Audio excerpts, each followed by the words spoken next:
বন্দ্যোপাধ্যায় বলেছিলেন এরা যদি রাস্তায় নামে 12টা বাজিয়ে দেবে, কিন্তু সনাতনী একজন গুরু দাঁড়িয়ে রয়েছে আপনার পাশে। মমতা বন্দ্যোপাধ্যায়ের ওই বক্তব্যকে কিভাবে দেখছেন? উনি তো ইফতার পার্টি করছেন, সারাদিন খেয়ে দিয়ে ইফতার পার্টি করছেন, হিজাব পরে, কানটা বের করানো আছে, অলওয়েজ কানটা বাইরে আছে। সে খবরও প্রধানমন্ত্রীজি রাখেন।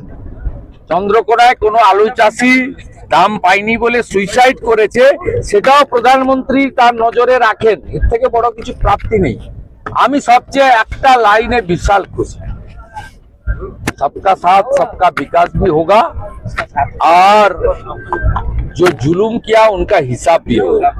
आज के যেভাবে উত্তর কলকাতায় সমগ্র ভোটের উপর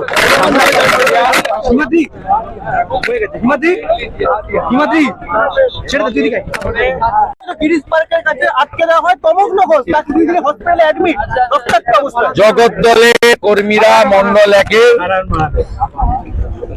12 জন কর্মীকে রক্তাক্ত করেছে, 12 জন কর্মীকে রক্তাক্ত করেছে।